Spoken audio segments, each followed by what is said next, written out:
Hi guys, welcome back to my channel. I'm here in Rockwell Club in Makati and I'm in the Manila Senate round table discussion. See you guys!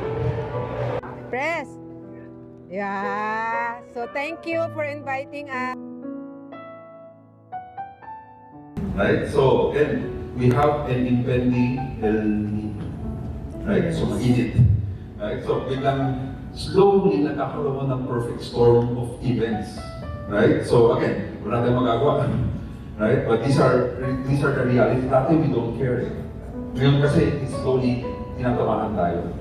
So global uncertainty weakens investor confidence or lesser investors coming in, and weak global demand affects export and tourism. So tourism nag-drop, right? And then lesser investors coming in. If you have a lot of money, if you go sa ASEAN, usapan if you have a lot of money, Vietnam ka na. Kasi yung military rule, yung discipline nila, sa atin, ang hirap, may ease of doing business na tayo, di ba? We have ease of doing business, dapat wala na masyadong firma. Pero, mahirap pa rin. In Vietnam, they made it very easy. They can say, in 28 days, you can set it up. Whatever you need. Sabi niya, you will military rule. But they really want. Sabi nga nila, when 5 years ago, sabi nila sa akin, we want to surpass you. Now we're done, we've done it. We're going after the other countries na. Malaysia, Indonesia na hinahabol nila. Like that. Right? So ganun sila ka-focus on leapfrogging ASEAN countries. Pag tinanong mo leaders natin, sino kakabulin? Diba? When you ask them, Si Bato. Si Bato. which worries me, actually, because parang ang proud tayo na, ay, buti hindi tayo kuleta. Ang ka-level natin, Laos, Cambodia na eh. So, even in the education, right? In the education sector, if you look at science, math, English, we're a bit lagging behind also. So as a MAP, and that's why later I'll discuss sa JCI Manila. Kasi biglang nakita yung perspective ko nung Management Association. Kasi we are assembled in different committees. We have 26 committees. Energy, may water, may tax committee, and a Filipino. In Singapore, our government officials are so good. We just follow them and we know they will do the right thing. In the Philippines, so we're not entrepreneurial. Hindi kami, we just follow. Ano sabihin? Okay, it's for our best. Alam nila yan. But in the Philippines, we know your government officials suck. So you, at a business, has to be more entrepreneurial, has to be more creative so you can survive. Baliktad, di ba? Sabi niya, so in a way, sabi niya, look at the bright side. You were trained to be better. Except, sabi mo, ano naman, shut the house. Your government is the one bringing you down, and you're the ones trying to survive. Medyo ganun ang natin. Okay, ganun ang tingin sa atin. Okay. So again, GDP growth, no? Let's go through this very quickly. 2.8. Government targets 5%, yeah, size by half. Kaya makita mo, almost every reporter is going after this, interviewing the heads of business. Because hindi natin tayo pwede mag-2.0. Mababa ang base natin. Activities, public administration, and defense, no? Medyo sila yung malalaki, and then nag-slow down sila. Okay, Filipino consumers doesn't mean they're not buying, no, but they're just more careful. Household consumption growth is 3%, but usually nasa 7-8 to minsan push pa to 10-12%. So yun medyo umatas na konti. So what consumers are doing? Prioritizing essentials, delaying discretionary purchase, kaya travel went down Holy Week, di ba? Walang yung nag-travel, natakot lahat. Iniisip nila na nagmahal ang plane, pero hindi nagmahal. Almost the same at that time because we traveled. Pero they held on to their money because natakot sila what will happen. No? Trading down to cheaper brands. So I was talking to si Papa Cecilio. Sabi ko, how's your business? Very good. Lahat ng nagpo-Colgate napunta sa akin. Right? Nag-trade down. Right? Happy siya. No? So trade down. Grocery income statement. So to protect economic stability, and also to keep the money. But the business impact is that those become more expensive. Expansion projects delayed. Real estate financing would slow down. Kaya nakita nyo mga real estate companies, malaking problem, right? And we won't blame them.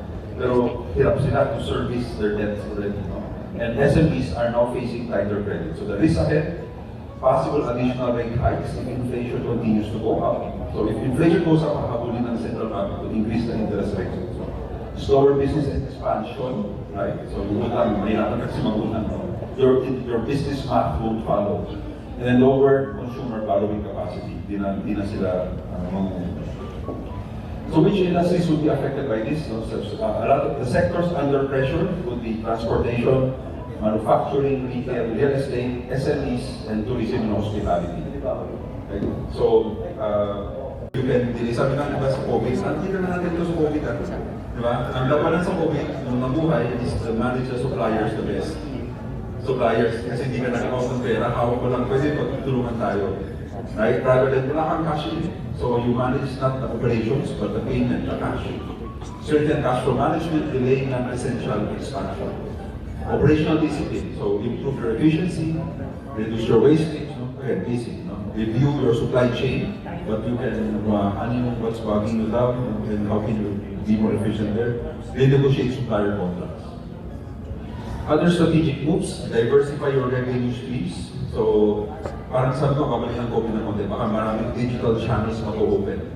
Right? So COVID prepared us for this in a way. So kung ano yung playbook nyo sa COVID, medyo bubuklatin nyo ulit. Ano yung nag-work doon, baka pwede natin i-apply ulit.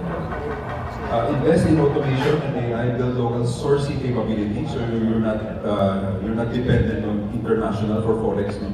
And scenario planning and stress testing. Leadership for all of us, no? Faster decision making, hindi pwede yung hindi nag-decision. So always, if you think this is the best move, go for it. Clear communication between you and your staff, and agile management culture. No? So even to the point, no? I don't know how many of you during COVID, no? I go in one agency talagang naka-furlough, no? Yung salaries, pwede makaroon muna, pwede gano'n, but remain pa rin. Pag pumasok ng pera after 1 year, we pay them back. So medyo kailangan mag-ready lang, hindi mo kailangan gawin, no? Depending on your, on the trust that you have. I presented this also kasi may government official that time sabi mga immediate priorities.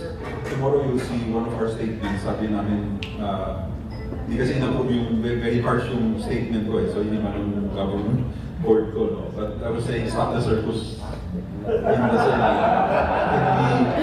Can we focus, no? But siyempre, we have to be more diplomatic, sabi nila.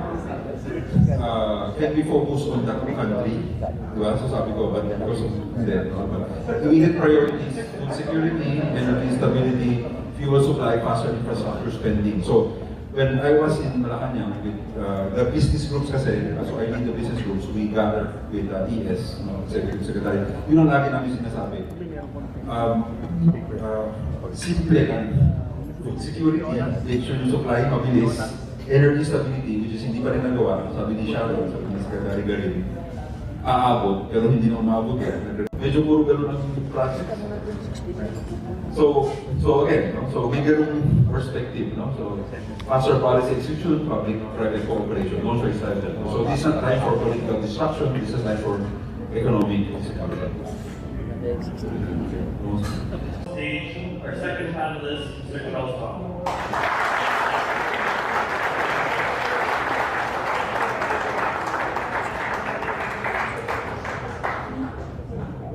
Tonight I also have the privilege of introducing our third panelist, Mr. Chris Kimbo, the President and General Manager of Novelino Wines, the country's leading commercial winery.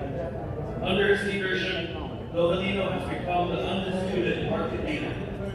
His business with a focus of an elite gamer, always looking for the next level and setting targets that most would consider impossible. But his foundation in the U.S. before making a pivotal decision to return to the Philippines to support his father's vision. Despite the initial language barrier and the challenge of transitioning to a new market, Chris' leadership was transformative. As the head of the country's only local wine producer, he didn't just maintain legacy, he orchestrated an exceptional breakthrough, quadrupling the company's revenue since taking the helm. His leadership and vision were recently recognized on the national stage as Novelino just won the prestigious Agora Award for Outstanding Large-Scale Entrepreneur this year. Today, he is bridging the gap between traditional industry and the future as an expert in the business of AI. He dipped in his first startup venture in investing in Aboda, an ERP with an AI integration. Please join me in welcoming a man of true grit and excellence, Mr. Christopher Kimbo.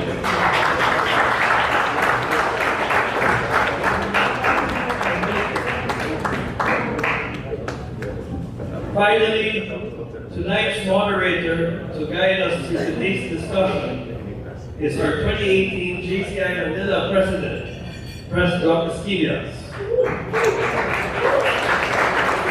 I followed the request of Indian Philippines. I need no introduction. So I am the, I have a list though, so can I introduce myself? Before, okay. All right, good evening everyone. So today's discussion centers on a reality we all face right now, the geopolitical uncertainty. But more importantly, how do SMEs, how can we survive?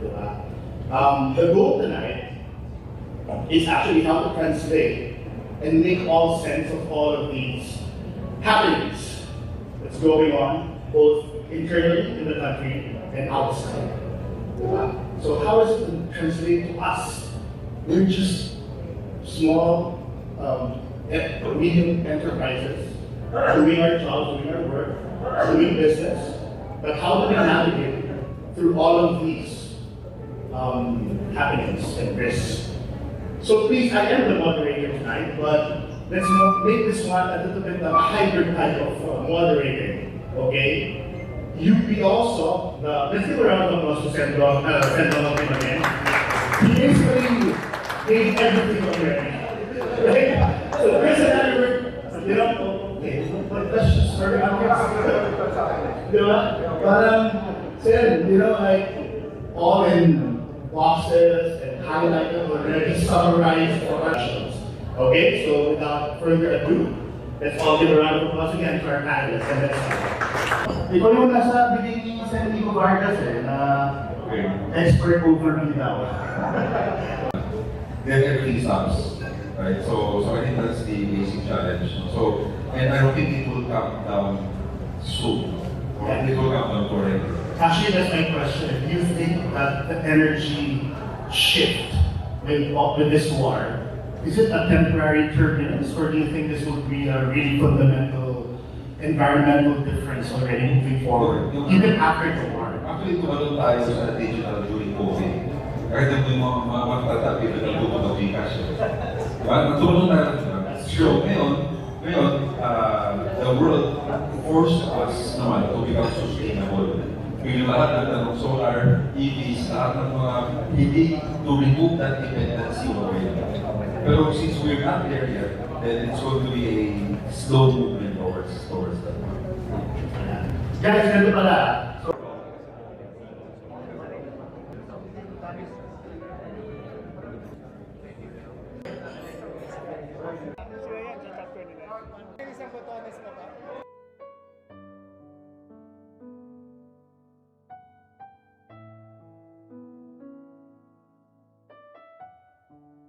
Kakatapos lang ng event. Thank you, Mike.